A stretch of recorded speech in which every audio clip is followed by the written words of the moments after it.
Okay, hello everyone. What about today's show? Let's tell you about this currently. One of the mass-produced Ferrari models for sale. What a king model! It's our Ferrari SF90. Standard Pro brakes. Yellow calipers. The back is a transparent hood. You can see a very low barocentric pressure. V-type 8-cylinder engine. Then you can see it here. The orange one is his wire. That's right, this car is a 3-motor plug-in hybrid. So he has a motor on the rear axle. And his front axle, left and right wheels have a motor. Let's see how this car works. First, look at the key. This is the Ferrari car key. As you can see, his car key design is very interesting, with one of his. Did you see the car logo on the front? They look exactly the same. It's just that our keys are slightly bigger than the tickets. And what about this Ferrari car key? There's a car logo on the front, and then his buttons are on the back. It's very simple, only 2 buttons to unlock and lock the car. Then press twice to unlock, which is to open the front box. Okay, does our car have a key to enter? Press down here. Okay, the car will be unlocked directly. Okay, let's get in the car. This seat is harder. You can see the monolithic carbon fiber copper chair. Then the warping edge is higher. Maybe everyone will pay attention when you come in. Don't say it's up to your ass when you come in. You can notice that we step on the brake and press this. It can't be called pressing, because he is now. Basically most of the buttons on the steering wheel. It's all touch. What about after we touch this ignition button? The engine didn't hear him start. The tachometer didn't move either. That's because the car just said is it the plug-in hybrid version? So you press the ignition button. At first he doesn't start the engine for you. Just saying, you can put it in gear now. Start with the motor. Let's hit the brakes. Dial this pig. He'll cut into forward gear. Then, let's dial the picks on both sides together. He'll cut to neutral. All the Ferraris, even all supercars. Basically, I'll use a paddle to control the neutral gear of the forward gear. So the reverse gear will be placed in this mid-range here. The button on the left controls a reverse gear. It's going backwards, Hit the brakes, of course. Then the A and M in the middle. The corresponding ones are his. Gearbox, automatic shift mode, and one of your gearboxes in manual shift mode. That is, use the one behind our direction board. These 2 giant carbon fiber paddles to shift gears. Then this L is launch control. Ejection start control. Let's go up. Then we look at the steering wheel. Well, let's start with the steering wheel. His left and right turn signals are these 2 buttons. Control his turn signal icon. And then the one on the left side of the steering wheel. A voice assistant. Call. On and off of cruise control and that setting. And the scroll wheel at the bottom is cruise control. An addition or subtraction of speed. Well, this button is him. There is a button on the back of the button. Let's click to flash the high beam. Well, then come to this side. His for power modes.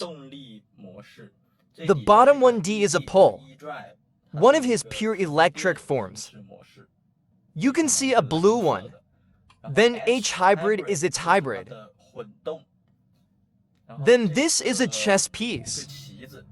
And you can hear it. The engine started is a model of his pure fuel oil. Okay, let's switch back to this hybrid mode. And then the one at the top is releasing it. Fuel and motor for a full range of performance. The most violent one is arguably the track mode. It's understood as the dynamic circuit model, a logo for a timer. Then come to the right. Here's one. There is one on the seat icon. Snowflake pattern. I thought it was seat ventilation at first, but I think he welded this monolithic bronze chair. As you can see, it is not punched. How can there be ventilation? So let's press this button. He is actually still a control of the air conditioner. Control his. It's also called climate control. And this button controls his return. And he can see. Back to home page. And what about the content on the dashboard? You can see that there is a big one in the middle, imitating his traditional machinery. A style of tachometer. Display his RPM and gear. And what about the right side? As you can see, it shows his tire pressure and oil temperature and oil pressure. And then on the left is one of his navigation. The one on the left and the bottom shows his oil level, battery, and his battery life and fuel life. Here is a view of Max's button. You can switch it. 3 modes of a meter. Let's click. So let's switch to one that you can see. A big map is convenient for us to see navigation. A model of, then click again. He will see. One navigation station half. And then, a tachometer on top accounts for half the mode. Then click again. It's back to the one we just had. Classic mid-mounted. A pattern of circular tachometer. Then this piece of words is also a touch. Actually, to be honest, it doesn't work very well. Instead of pressing, you have to swipe with your finger. To be able to control a content on his side. Display toggle. I didn't expect a broadcast. Map. It's your finger. And you can see it's basically a mouse. Go! Control the content on his side. And the lower right corner is the adjustment of the wiper. Our round roller. It's a gear that controls its wipers. You can see it. It only has 1 or 2 gears and automatic and off.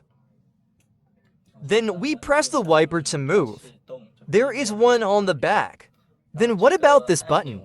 It's one of our driving mode switches. There are also for corresponding patterns. You can see that there will also be an animation display on the right. Wetland model. Sport mode. Then race this as a track mode. And his last 2 more dangerous modes. CT off ESC off. Let's go back. Sports mode is generally used the most, and then you can see there's another one on this knob, icon for shock absorption. It's them pressing this red knob. He will switch to a bumpy road mode. Is it equivalent to the soft and hard adjustment of the suspension? Let you slow down better. Solve a shock from a bumpy road. Okay, so let's look at the piece on the right. It's air-conditioned. Control his. Addition and subtraction of air conditioner temperature. Then the adjustment of the air volume is these 2 fans. And then, the screen on the right is also controllable. There is something suspected of being a central control screen in the middle, but friends who are familiar with Ferrari can see. We are here. This interface can be seen at a glance. In fact, it is the past. Those F8 and 296 with the network cable, including the co-pilot of 812, has been moved to the middle. That was all. So it's hard to say it's a central control screen in the strict sense, right? He put it bluntly. Just moved a co-pilot screen to a different position. Haha, so the main driver, during driving. If you want to control this screen, actually, You can't reach it. It may be more troublesome to lean forward a little bit. Then if you come to Nakajima, in front is a storage slot where you can put your phone. Here is a cup holder. That's right, Ferrari only has one cup holder. Then the window button of the Ferrari is in. This way in Nakajima, there are no extra buttons on the door panel. There's only one button on the door panel. The button to open and close the door, and open the front box on his side. Then open the fuel tank cover and charging port. The storage tank here, that is, put an umbrella. It's very shallow, it's very tiny, but as long as you can fit the umbrella. And this is where he put the key. And there's a point here that I want to emphasize. That is, everyone can. We just happen to see this Ferrari key. Can be plugged in. It just fits into this slot. And then what? Some friends may ask, when you dig it out, as you can see, it will be more troublesome if your nails are not long enough. Don't worry. If you can't get it out, you just press his bottom down. You can see that the front of him will tilt up. You can easily take out the key, because his groove has a slope here. As you can see, you can put it diagonally like this. It will be easy to take out the front here. Okay, and then in the back here is a very small armrest. You can put some sundries in it. And then there's a magnetic armrest. Okay, then in fact his back piece, as you can see, there is also a very shallow storage tank. Okay, can you put some tissues? Or an umbrella can also be placed here. There's a little storage tank in the back. That's good. And that's all in the car. Let's take a look. How is the spatial performance of his trunk? His spare box is due too. He needs to put two motors left and right on the front axle. Look at that orange wire in the middle there. So his front chest is actually, space is small. As you can see, it's very shallow. Don't even think about putting the suitcase. Basically, only some small objects attached to the car can be placed. Then you can see here, a configuration sheet for Ferrari. Show place. 2 full rows. It's a big, warm model. I think there is something missing. It's his seat. If he is a carbon fiber copper chair, there is no electric seat adjustment. You can see it. Just pull this pull ring. Pull his seat back forward. And then adjust the backrest of his seat. It's this triangle, manual adjustment. You go to adjust the angle of his backrest. And his seat is also adjusted back and forth. And there is one in front. This hemp. Adjust a manual seat back and forth. Very traditional retro. And then there's the manicure on the left, I remember. Control his chassis lift. Then the light of a fog lamp. Automatic headlight adjustment. His this. Then his reversing video and radar are these two. He can see it here. Adjust his rear view mirror. It's just a click. One rear view mirror adjustment on the left and right. It's all replaced with a touch one, and that's basically it. So that's the end of our show. I hope you all are in front of the screen. Can mention their car early. See you next time, bye.